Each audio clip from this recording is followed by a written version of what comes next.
El acuerdo estratégico de Irán con Rusia es un disparate.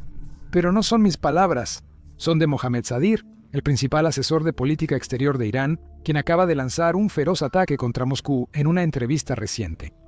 Mira esto.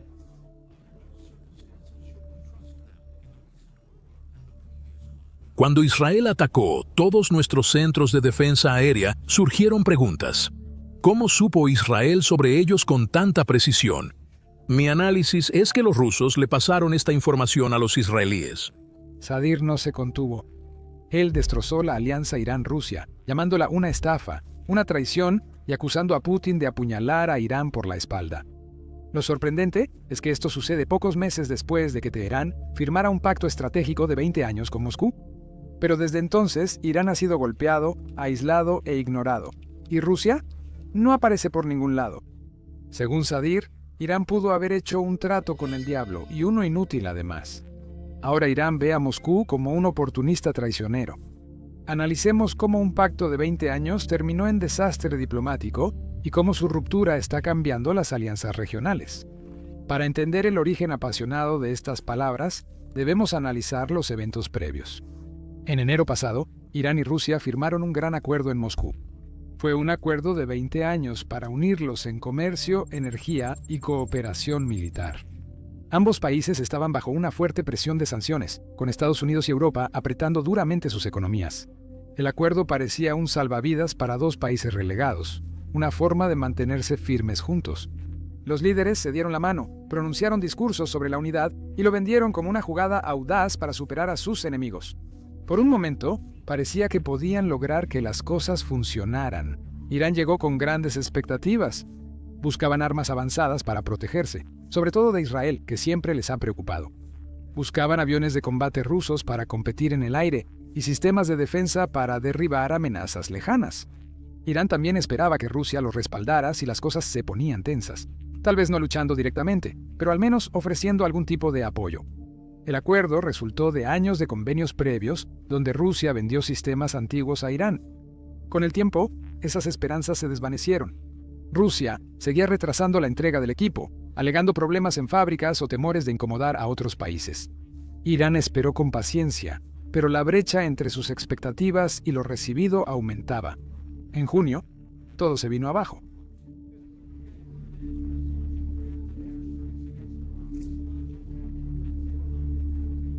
Israel llevó a cabo un ataque sorpresa en Teherán, uno de los cuales impactó una estación de televisión estatal. Puedes ver los impactos devastadores de este ataque con misiles balísticos iraníes. Era un bloque de apartamentos residenciales, no un objetivo militar, y quedó devastado.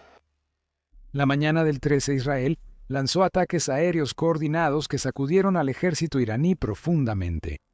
La llamaron Operación León Ascendente. Y no solo fue rápida, fue quirúrgica.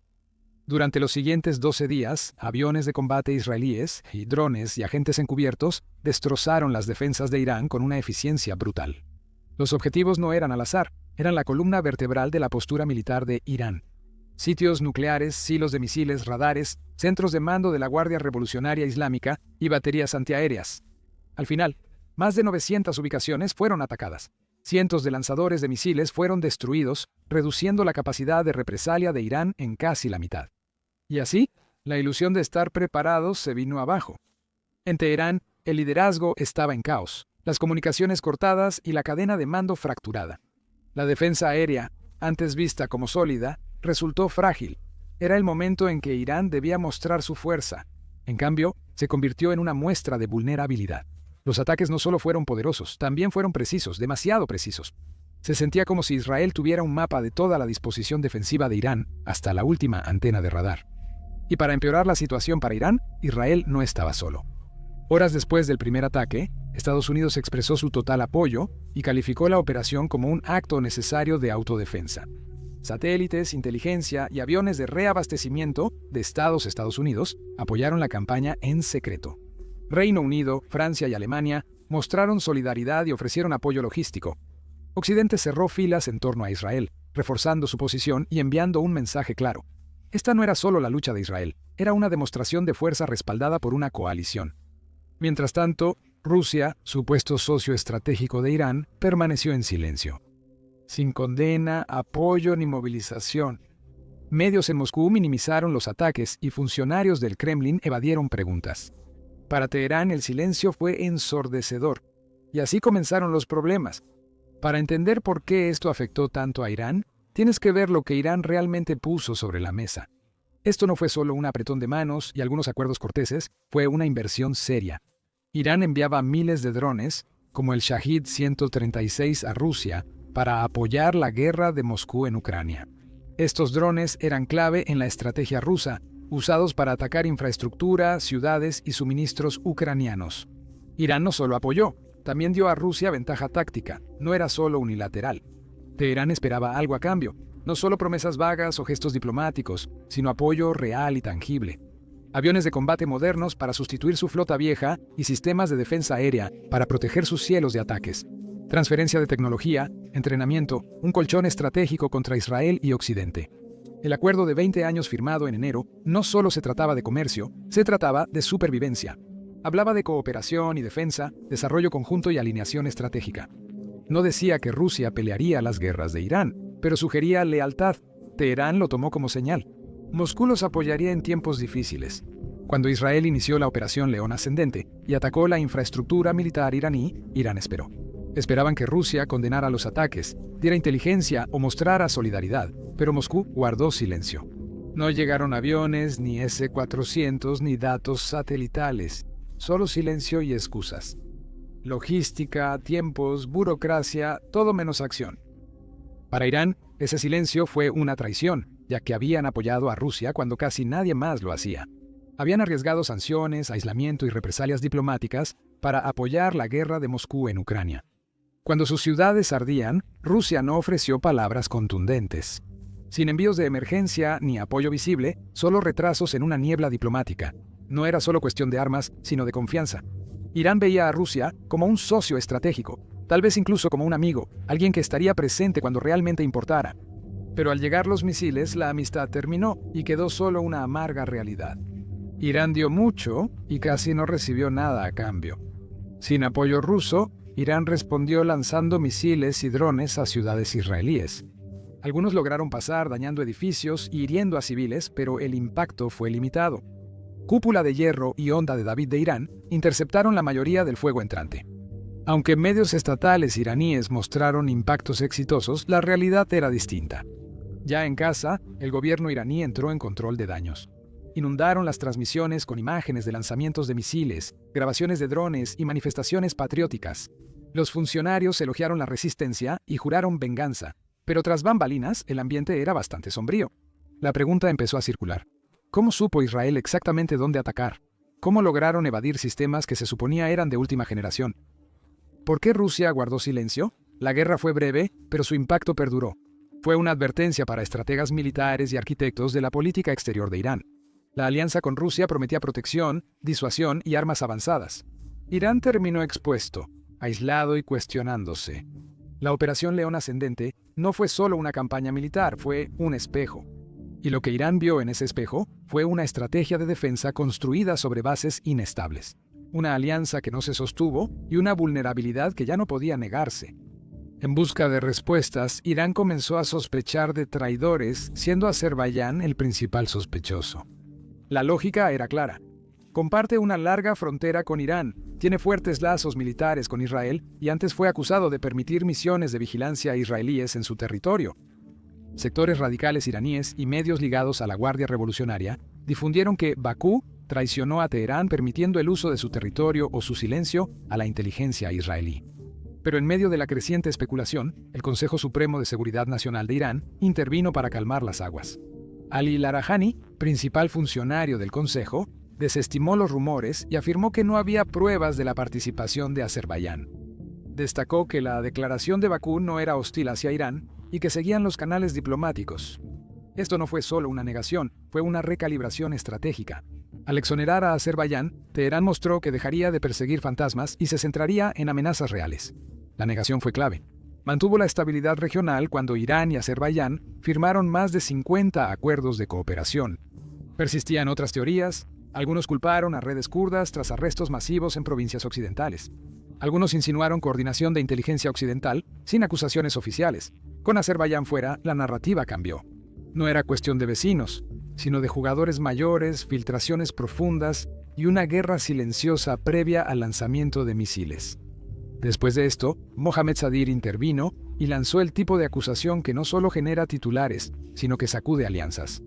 Afirmó que Rusia entregó a Israel las coordenadas de defensa aérea de Irán, dándoles el plano necesario para inutilizar su respuesta.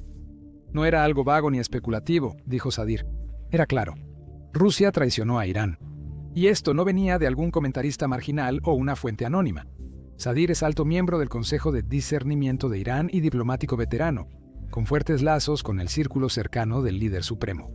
Sus palabras pesan, su acceso es real y su intervención fue explosiva. Sadir fue más allá en la entrevista, acusando a Israel de asesinar al expresidente de Irán, Ibrahim Raisi, en ese accidente de helicóptero el pasado mayo. Lo expuso como parte de un patrón más grande en el que Israel ha estado trabajando tras bambalinas para debilitar a Irán en cada oportunidad, desde atacar líderes hasta golpear sitios militares. Esto no fue solo un comentario al azar, estaba relacionado con su frustración por lo expuesto que ha quedado Irán, con enemigos atacando el corazón de su liderazgo y sin que ningún aliado real intervenga para evitarlo. Esto pintaba a Israel como una fuerza implacable que ha estado minando la estabilidad de Irán durante años. Hace que la guerra reciente parezca el final de una larga campaña, no solo un evento aislado. El momento no pudo haber sido más volátil. Irán ya tambaleaba por el costo de la guerra, años de inversión militar en ruinas y activos estratégicos paralizados. Y una sensación de vulnerabilidad que duele más que cualquier misil podría hacerlo. La afirmación de Sadir tocó algo más antiguo, una inquietud de larga data sobre la confiabilidad de Rusia. Israel atacó durante años objetivos iraníes en Siria sin consecuencias, incluso bajo radares y defensas rusas. Moscú nunca intervino, pese a cientos de ataques. Rusia no actuó, y los comandantes iraníes lo notaron. Los estrategas susurraban, pero tras el ataque de Israel en Irán, los susurros se volvieron acusaciones. ¿Rusia fue alguna vez realmente un aliado o solo un socio conveniente cuando le convenía a sus intereses? Ahora, como te puedes imaginar, la acusación cayó como un misil dentro del establecimiento político de Irán. Presionó de inmediato a las facciones que apoyaban la alianza con Rusia, quienes promovieron una mayor cooperación militar, acuerdos de defensa y planificación estratégica con Moscú. De repente, su credibilidad estaba en juego. El pacto de 20 años que habían celebrado ahora parecía un error de cálculo. Y el silencio de Rusia durante la guerra de junio no solo fue frustrante, sino también sospechoso. Sin pruebas, surgieron especulaciones y los medios iraníes difundieron la historia rápidamente. Las redes sociales se activaron y analistas, exgenerales y clérigos opinaron. ¿Rusia estuvo realmente del lado de Irán? ¿Habían engañado a Teherán? El público, ya inquieto por la precisión de los ataques de Israel, ahora preguntaba, ¿Rusia ayudó a que esto ocurriera? La ira se extendió rápido. La gente, además de molesta por los daños, se sentía traicionada. La alianza con Rusia se había vendido como un escudo, una asociación estratégica que elevaría la posición de Irán y lo protegería de potencias hostiles. Una de las voces más confiables de Irán afirmó que el escudo fue saboteado internamente. Esa pregunta no solo quedó sin respuesta, sino que inició una investigación urgente y discreta. Después del conflicto entre Irán e Israel en junio de 2025, la inteligencia iraní revisó a fondo su infraestructura cibernética, centrada en sistemas de mando militar y defensa aérea. Descubrieron algo inquietante. Varias redes que debían estar aisladas y seguras habían sido vulneradas meses antes. Las intrusiones no eran aleatorias ni torpes. Mostraban señales de amenazas avanzadas usando herramientas cibernéticas sofisticadas para ocultarse y transmitir datos en tiempo real a actores externos.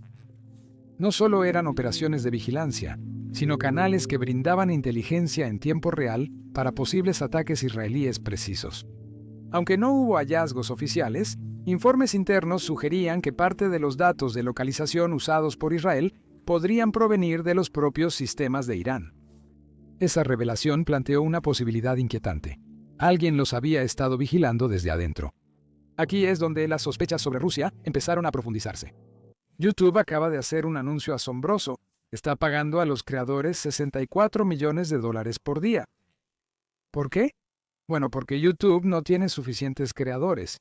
Por eso ves videos en tu página principal que tienen menos de 1000 vistas, como este. Eso no significa que todos deban iniciar un canal.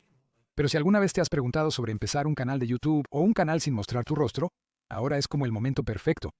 YouTube paga millones a creadores cada día y ahora impulsa más que nunca a canales nuevos y pequeños. Seguro tienes muchas dudas sobre iniciar y crecer un canal. Constantemente recibimos preguntas de ustedes por correo. Por eso reunimos todos nuestros consejos sobre YouTube en un solo video gratuito. Así que si eres alguien que está interesado en comenzar su propio canal de YouTube, puedes ver ese video aquí en YouTube. Haz clic en el enlace de la descripción o en la tarjeta en pantalla. Moscú ha sido por mucho tiempo proveedor de la arquitectura de software militar de Irán, incluyendo plataformas de integración de radares y coordinación satelital.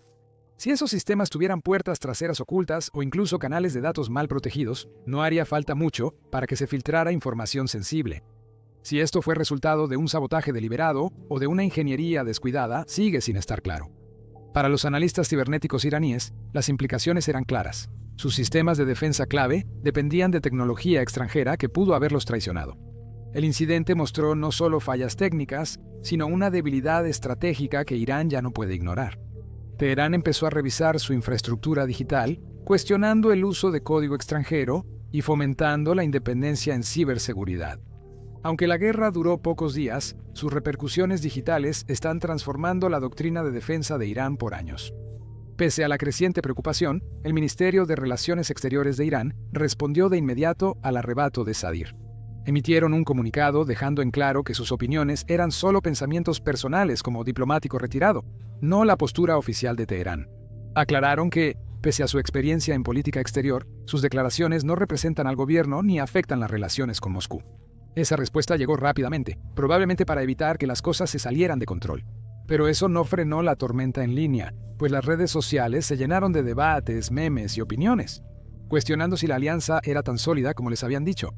Incluso el programa, donde Sadir soltó todo esto, emitió una advertencia después, diciendo que sus opiniones eran solo suyas y no estaban respaldadas por ellos, lo que solo alimentó más rumores sobre grietas en el sistema. Demostró que una voz podía provocar un efecto dominó y hacer que todos reconsideraran lo que creían resuelto. La gran pregunta es, si lo que Sadir dijo es cierto, ¿por qué Moscú traicionaría así a Irán? El silencio de Rusia no fue accidental. Fue una jugada calculada, resultado de una red de intereses y su relación estratégica y discreta con Israel.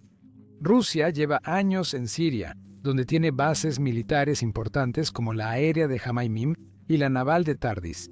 Estas bases son clave para el poder ruso en el Mediterráneo, por lo que asegurarlas implica evitar conflicto directo con Israel. Por eso Moscú y Tel Aviv han desarrollado un mecanismo de desconflicto. Básicamente, esto es una coordinación tras bambalinas que permite a Israel atacar activos iraníes en Siria sin provocar represalias rusas. No es amistad, es realismo.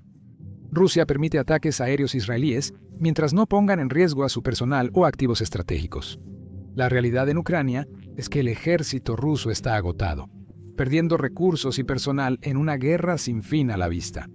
Abrir un segundo frente, especialmente en el volátil Medio Oriente, sería un desastre estratégico. Siria lo aprendió por las malas, pues Rusia no los apoyó cuando más lo necesitaban, lo que provocó la caída del gobierno de Bashar al-Assad. Dar armas avanzadas a Irán o enfrentarse a Israel supone un riesgo de escalada que Rusia no puede asumir. Cada misil enviado a Teherán es uno menos para el Donbass. La economía también influye mucho. Cuando aumentan las tensiones en Medio Oriente, los precios mundiales del petróleo tienden a dispararse, y Rusia, bajo fuertes sanciones occidentales, depende de esos aumentos de precios. Después de los ataques de Israel a Irán en junio, los precios del crudo se dispararon, inyectando ingresos muy necesarios a la golpeada economía rusa. Y eso significa que, desde que la inestabilidad se volvió rentable, el sufrimiento de Irán se convierte en una ganancia inesperada para Rusia. Aunque Irán puede ser un socio útil, Israel es un activo estratégico. El comercio entre Rusia e Israel suma miles de millones e incluye desde tecnología agrícola hasta ciberseguridad. Moscú no va a poner eso en peligro por el bien de Teherán. Irán es útil como proveedor de drones, una molestia para Occidente, una distracción. Pero no es indispensable. Rusia ve a Irán no como un hermano de armas, sino como un peón en un juego más grande. Ese juego mayor no es nuevo. Por más de una década, Rusia en Medio Oriente se ha centrado en posicionarse, no en proteger. En Siria, apoyó a Assad junto a Irán y coordinó el espacio aéreo con Israel. Vendió armas a Turquía y debilitó a los kurdos apoyados por Estados Unidos. Rusia no busca tomar partido, sino mantenerse al centro, ofreciendo lo necesario a cada jugador para mantenerlos en órbita.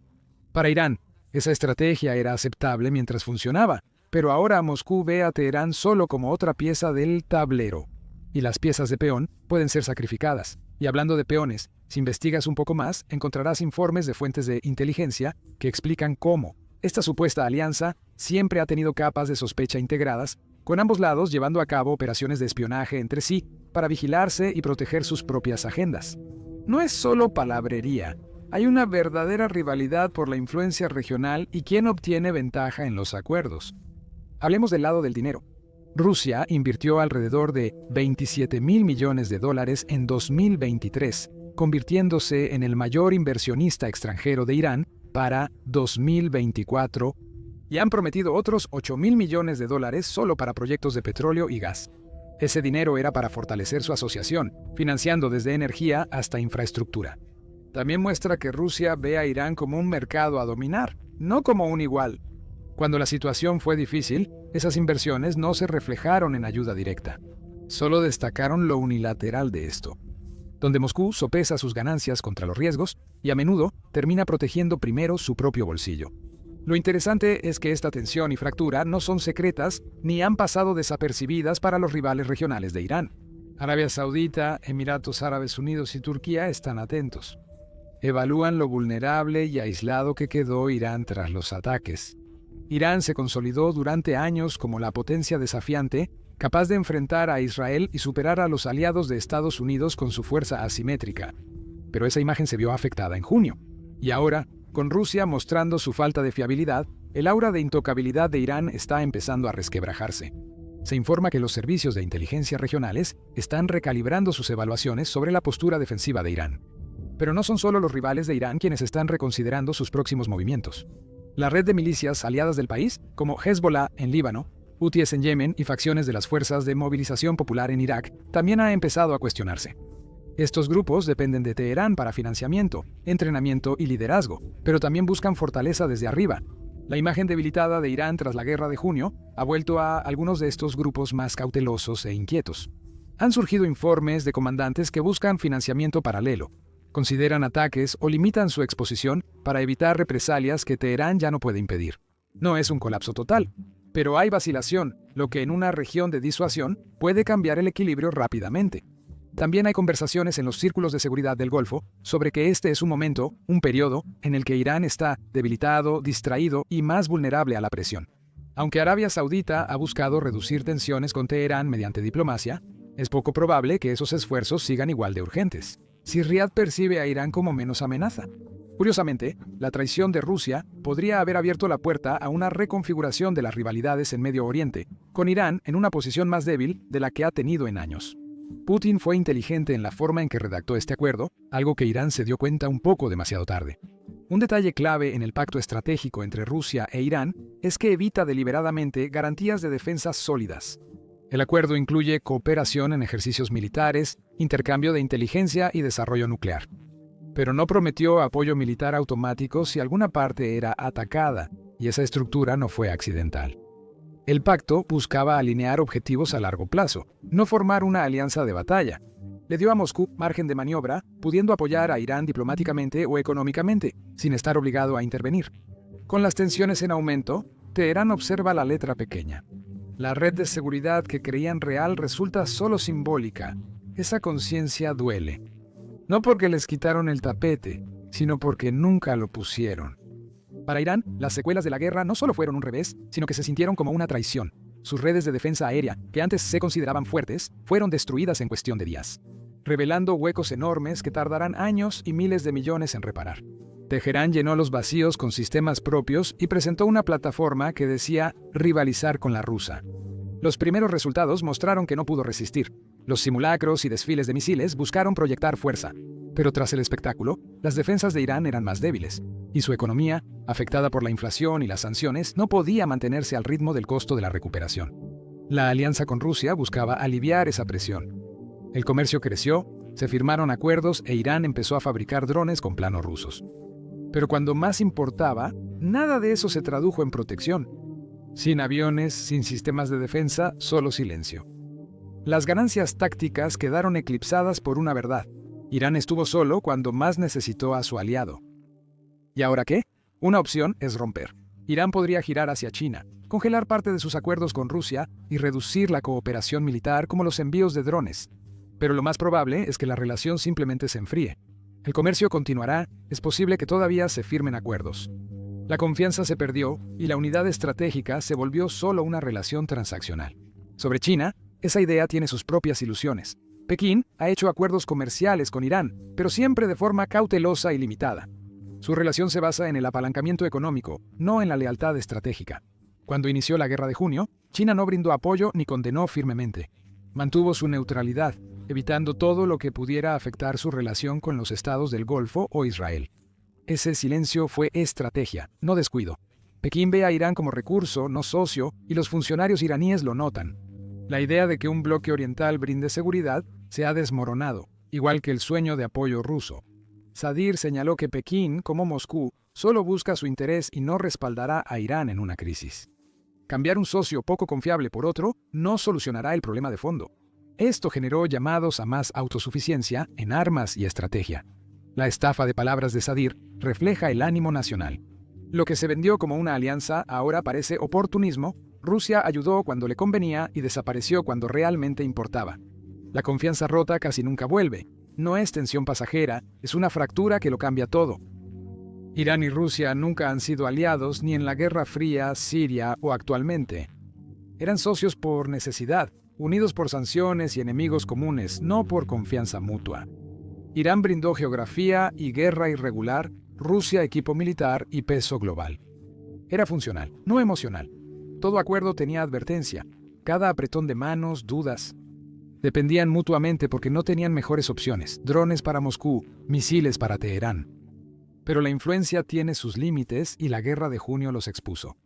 Esto no fue una traición repentina, fue un lento desmoronamiento de un arreglo frágil. Años de sospechas ocultas por necesidad emergen. Funcionarios iraníes callan y estrategas replantean la estrategia. El público duda y Rusia solo se ajusta, no pide disculpas. Irán enfrenta una dura elección. Seguir en un juego manipulado o reiniciar girando al este o hacia adentro. La alianza sigue, pero la ilusión terminó. Ahora no es confianza, es supervivencia. Esto nunca fue una hermandad, fue un trato, y el trato se está rompiendo.